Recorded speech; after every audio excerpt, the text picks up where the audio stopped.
social system.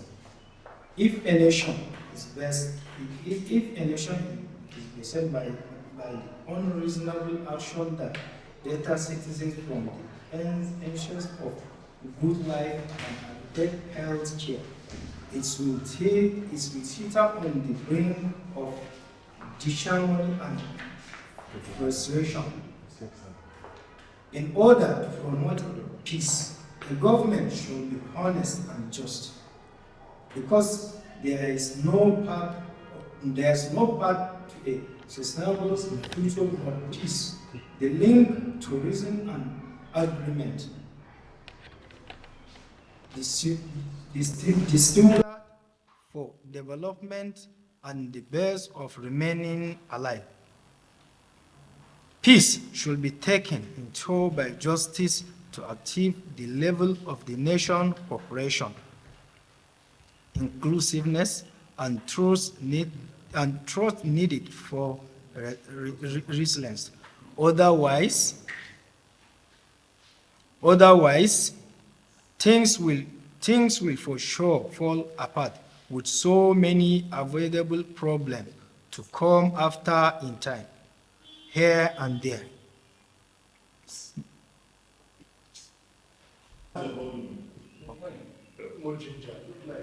The current severe economic crisis and the difficulties we are going through in this country are caused by the harsh and inhuman policies imposed upon us by the President Tinubu-led government. Transparency and consequences are nowhere to be found in this regime of government that obviously serious on reducing every individual outside of the powers that are to invade the indigence and beggary. In this respect, the abrupt removal of subsidy has thrown the masses into a state of misfortune and affliction. The unequal disruption of foodstuff and money to the friends and family of those the corridor of power is unacceptable and cannot solve our problem. Return fuel subsidy now. Nigerians have been subjected to untold suffering through reckless public utterance and unportable economic policies.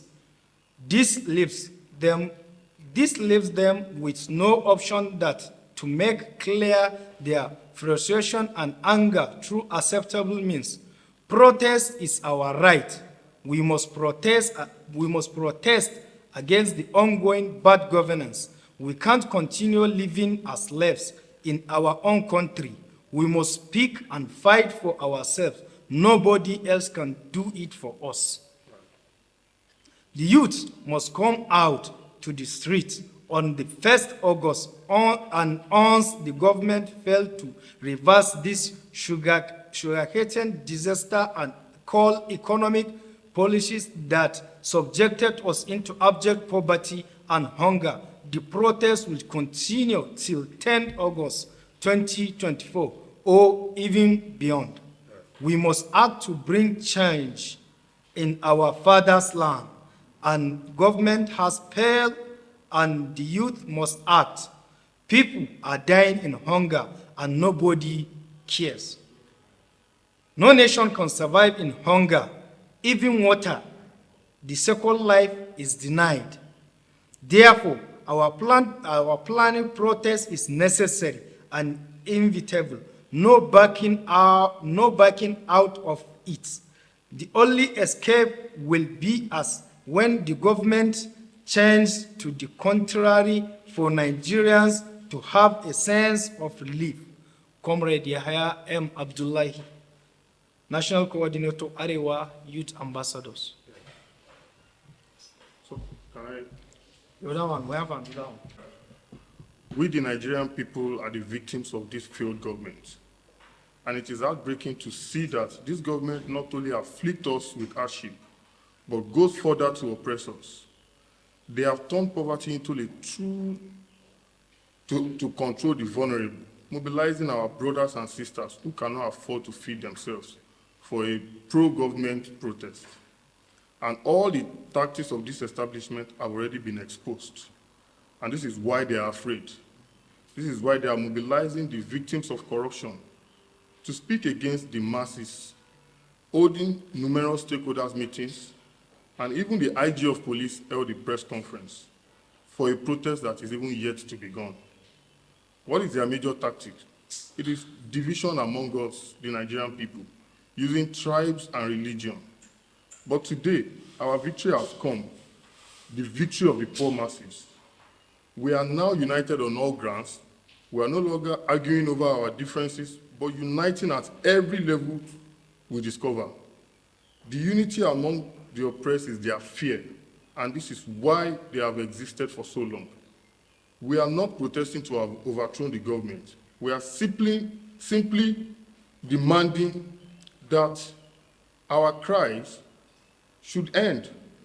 And on the 1st of August, we will come out to demonstrate to the ruling class that the supreme power of all nations belongs to the people.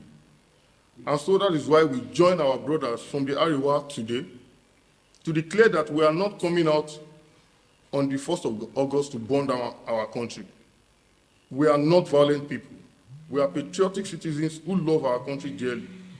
So we ask the security forces to join us to ensure our safety on all grounds, nationwide.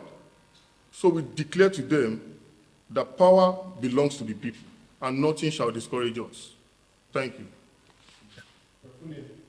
Oshifeso Emiola. Oshifeso Emiola. I'm a member, but today we only have police officers being deployed for VIPs in a street where you have maybe 3 police officers guiding one street, and behind the VIP you see police officers in tents. So the people who will determine whether the protest will be hijacked or not is the government. It is their responsibility. Protests in Nigeria today have now become something that you need to tag peaceful, just so they don't say you want to burn down the country. And also, we can't pretend that we don't know that the only protest that the government allows is the protest that is a pro-government protest. And nobody will be afraid when it's a pro-government protest. But when it's a pro-people and a demand from the government protest, then they begin to post around that this protest might be hijacked. Now, talking about the people who lost their lives, we see videos of security agencies gathering hoodlums in their cars, deploying them in the midst of peaceful protesters, telling them to go after peaceful protesters and attack them. Till today, where are those people? Have they been prosecuted? But they only come after the people who are only making demands from the leaders in power. So that is why I ended my speech with urging the security forces to join us in ensuring safety of the peaceful protesters, because that's what it is now. Protest must go along with peace. So we are peaceful protesters, just as we said. It is their responsibility to ensure safety, and they cannot determine how long somebody will cry to the leaders that is governing their country. They cannot determine where they will be protesting. It is a country for the people, not a country for the ruling class. So that responsibility is for them. Will you say Nigeria is ready for another EndSARS protest? Well, EndSARS protest should have been the end of oppressive system in our country.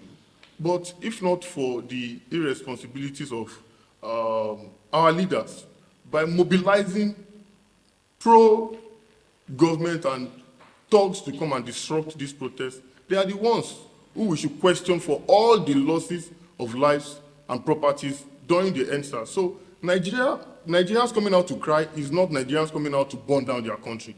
It is only a demand making. So Nigerians are ready for liberation, not ready for martyrdom. If I may ask, yes. Minister of FCT, how much the daughter of the president paid for using the venue the last time it was used by them? And also a public gallery that is meant for the people is not supposed to be, the minister is not supposed to be the determinant of the usage of the people. Whether directly or indirectly, they have seen the message. People are crying online, people are crying everywhere. And we say we are coming out. A date has been given. So the Nigerian people are the ones crying out to their leaders. They are not supposed to go and submit names to the Inspector General of Police because the Constitution is clear, it's sacrosanct.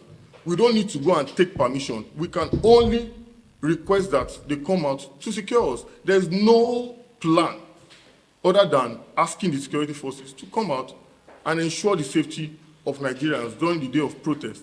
And also for the public gallery that the Eagle Square that is proposed to use for protest, the fact that the Minister of FCC had acknowledged that he did not receive it, it means that directly or indirectly, he has seen it, even though I'm sure that it was delivered. So we do not need the permission of the minister because the minister does not have a mandate. He's an appointed official. We do not need his permission before we protest and before we make use of the public gallery. Are you ready for arrest? Well, why should arrest be the response to a responsible government when people cry out for their pain? I mean, people vote for the president, today, and he's the president, and now we are pained.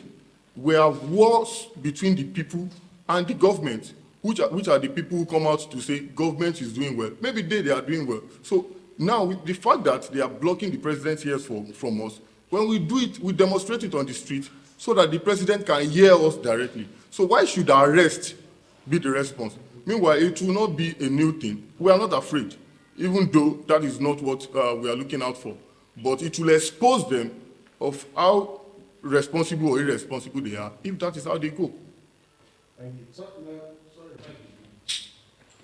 thank you. We are coming out on 1st August to procession in Abuja here and the other states.